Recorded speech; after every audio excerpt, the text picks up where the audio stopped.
So to start this off, let's start with the bivariate case. The bivariate case is the case where we have two random variables and we want to see how they interact. And it will turn out that for the multivariate and the bivariate case, we can use all the tools that we've seen before. And that tells us that we've done a pretty good job. We just have to extend them slightly and we can use all the things we developed on the previous slides. And the first thing we are going to look at is the CDF. Remember, we had the CDF in the univariate case to determine the distribution of a random variable, and it was defined as follows. We had f of x equal to the probability of x being smaller or equal than x. And this is just in the very natural way extended to two variables. So instead of just one variable being smaller or equal than a certain value, both variables are smaller or equal than the respective values. And then we have the joint CDF of x and y. And there's actually a connection between these two here. Namely that fx, the CDF of x, is called the marginal CDF of this joint CDF. So it's on the margin of the area that is spanned by x and y. And we will soon see how to get from one to the other. And then we have some properties. They are very similar again to what we have had in the univariate case. So because we have a probability, we are restricted to between 0 and 1. We again have these limits, just that both variables x and y go to minus infinity or to plus infinity.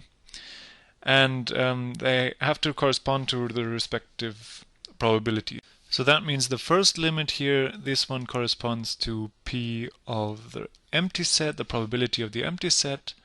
And this one here again corresponds to the probability of the full set.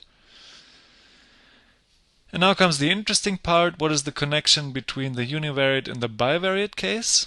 Well, if you want to have the marginal CDF, that is the CDF of x alone, then you just take y to infinity. So you marginalize out y. You consider the case where y is smaller or equal to infinity, so all y's at the same time. And then of course you get the distribution for x, and that's the important connection between these two.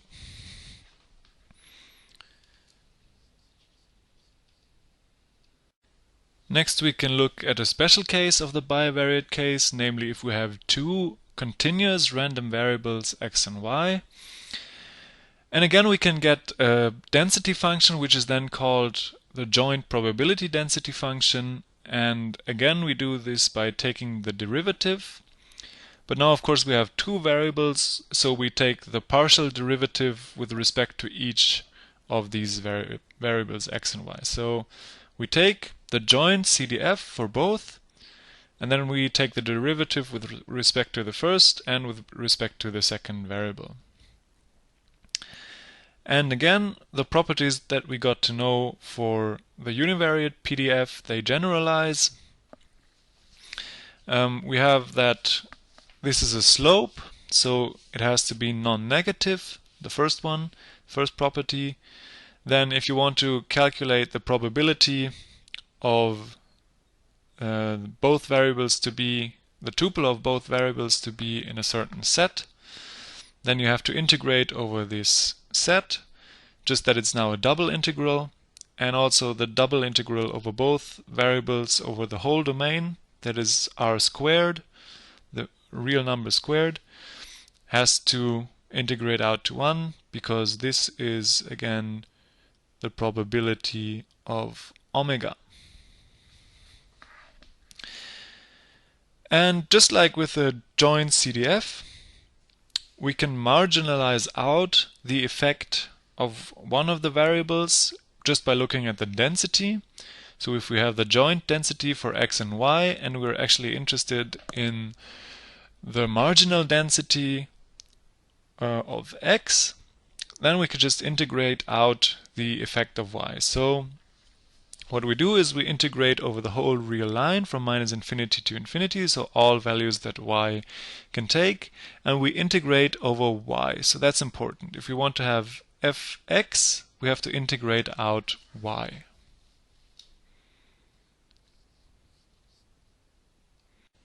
So this figure here shows very well what we have just learned. It shows the relations between the joint density and the joint CDF, as well as the marginal densities and the marginal CDF. So the connection between the univariate case and the bivariate case.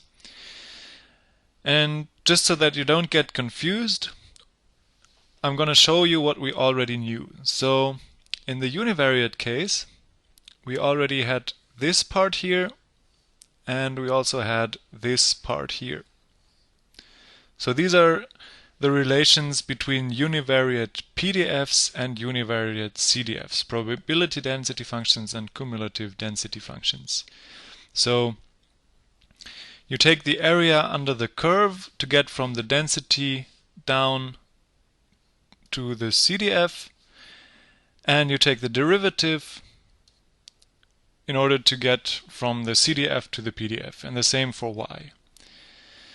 And this is now generalized to the bivariate case, so we take the derivative with respect to each variable to get from the CDF, the joint CDF, to the joint PDF, and we integrate the area under the curve to get back to the joint CDF from the PDF.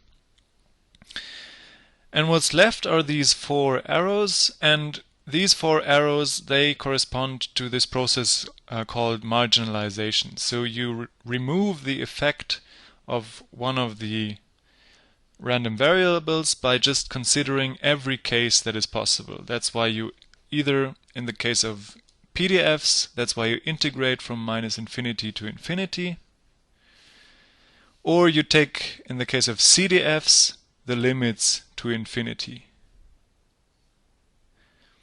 And these are all the relations you need to know between the univariate and the bivariate case.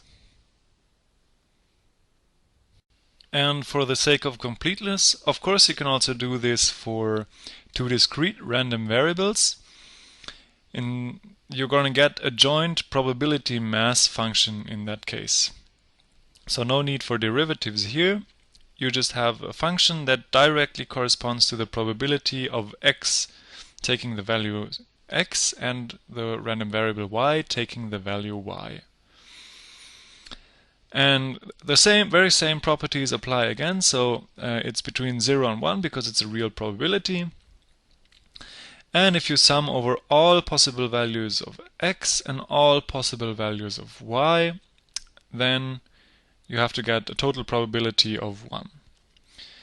And again, we can also marginalize out. So if we're actually interested in the probability mass function of x alone, then we just need to sum out all possible values of y. So this again corresponds to integrating out all possible values of y in the continuous case, and it's a very straightforward extension to discrete random variables.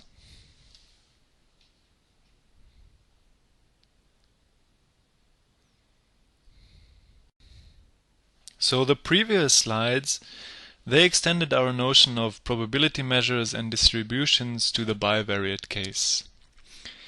What is still missing is the link between what we already learned about events and probability spaces in terms of conditional distributions and Bayes' rule and so on, to random variables. And that's what we're going to do now. And to do this, we're going to use the connection between, on the one hand, the pre-image of a random variable, and on the other hand, events. Because we know that the pre-image of a random variable is just an event, and so we can just use Bayes' rule, for example, or conditional distributions just the same way, because there's a very natural connection. And instead of using the probabilities of certain events as definitions, we can just use the probability mass functions or the density functions to define conditional probabilities. So if you go back to the slides on conditional probabilities, you will recognize that this and this term, they are exactly the same, except that we exchanged the probability measure with the probability mass function or the density function respectively. And the very same way we can extend this to Bayes' rule and to calculating probabilities. The best way to learn these things is just to go back to the slides about conditional probabilities on events and Bayes' rule on events and just compare this to what is written here in this small table.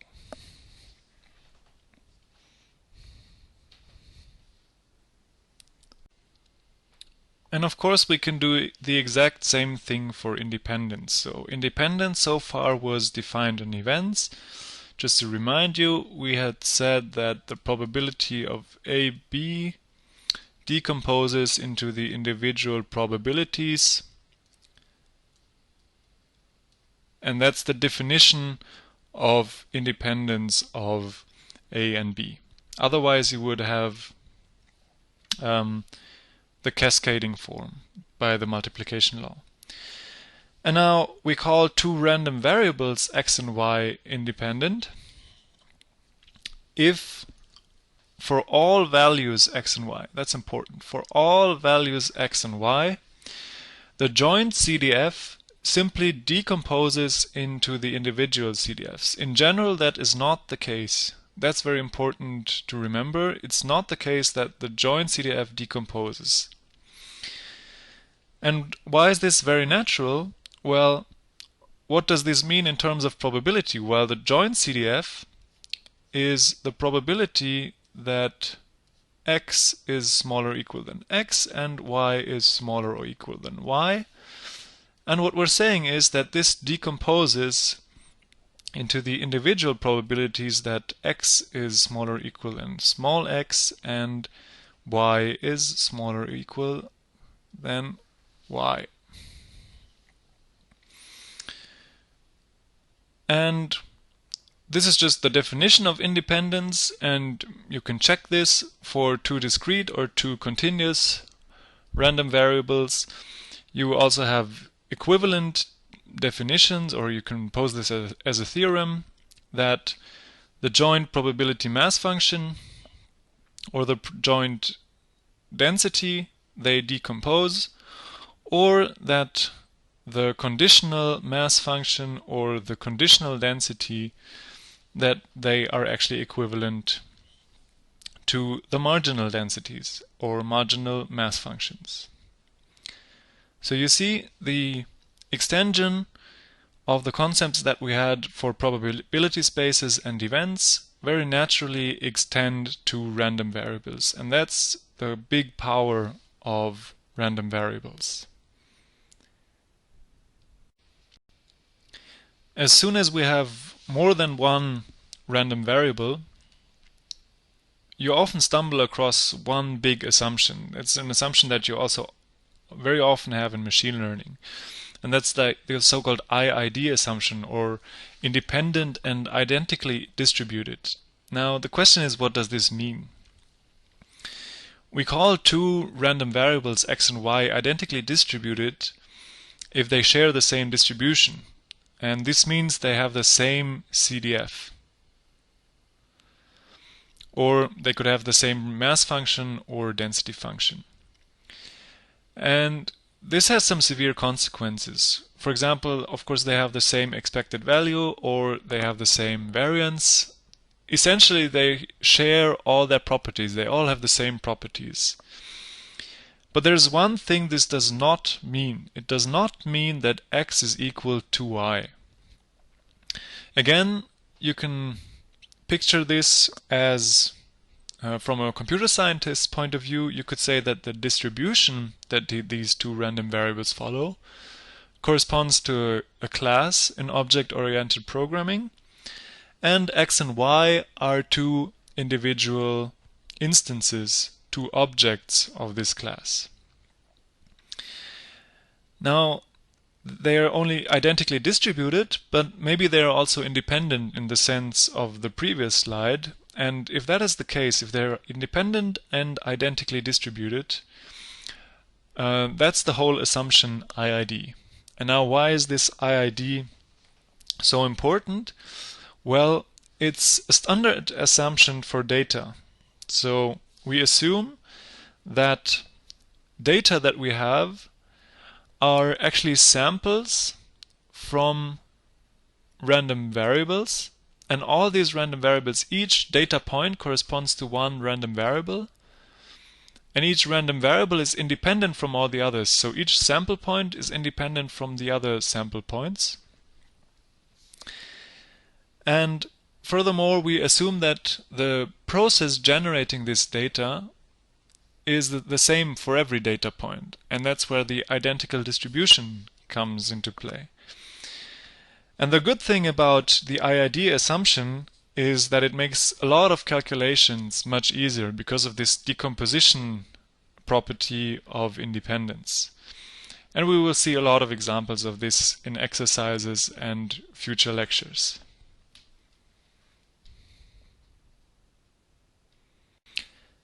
By now we've already generalized all the concepts that we know from the probability spaces and from events. That is to say, conditional probability, Bayes rule, multiplication law, and so on and so forth. We know how to use this with random variables now.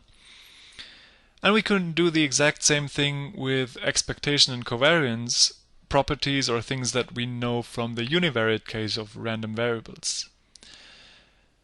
And how do we do this? It's quite straightforward, except for some small subtleties that we're going to talk about.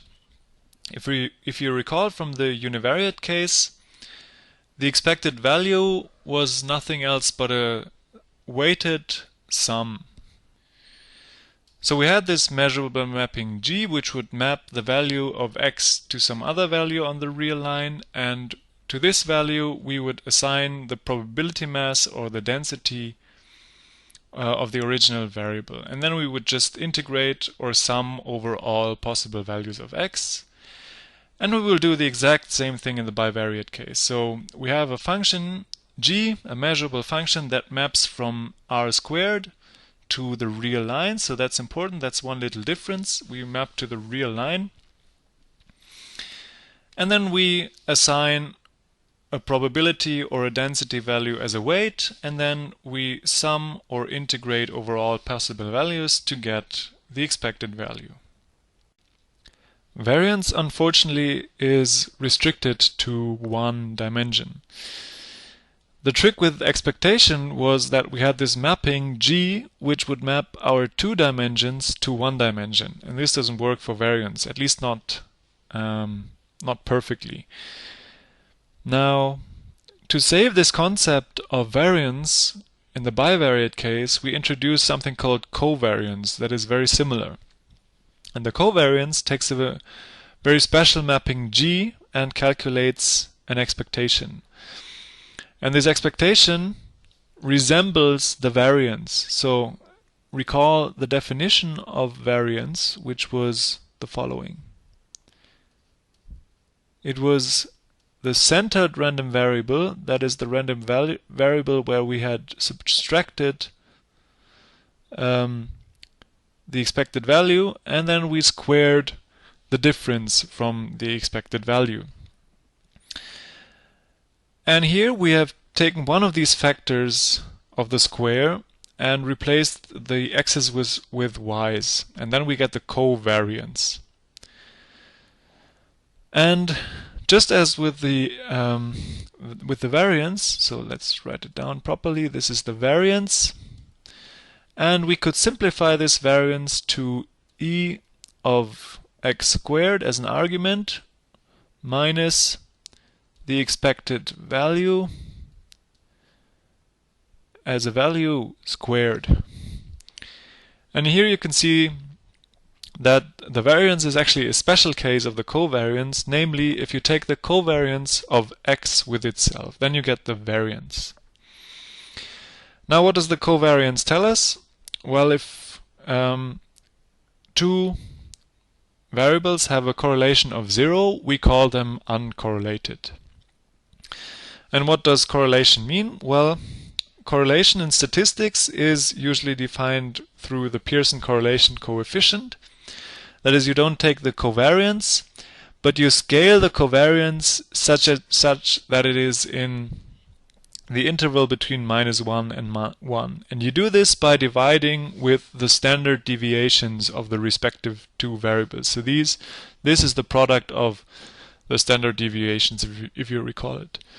And if you want to, you can try to prove that this has to be in the interval between -1 and 1.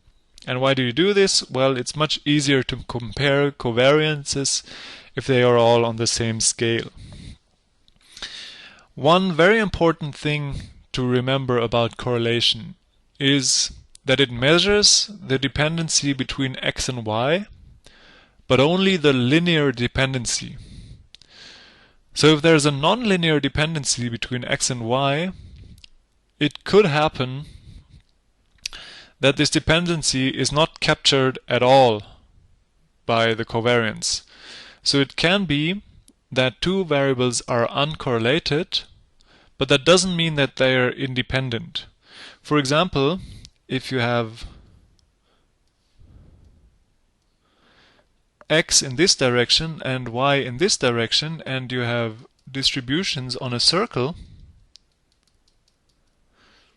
then you wouldn't say that these are independent. They are not at all independent. If you know x and you know that it's on this circle, then you know exactly what y has to be, or at least you just have two options. So if somehow you knew that x has this value on this line, then you would know immediately that y has to be either this value or this value. And this tells you that it's not at all independent, x and y. But you can try to show that if you have circular data, that they have a correlation of 0. And that's a bit tricky about correlation, and that's what people very often confuse, and that's what you shouldn't do. And now the expectation and the covariance and the variance, they have some properties. So again, we have this linearity of the expectation, and we don't have linearity for the variance. That's this line here. So we can sum up the individual variances to get the variance of the sum, but we need to add the covariance.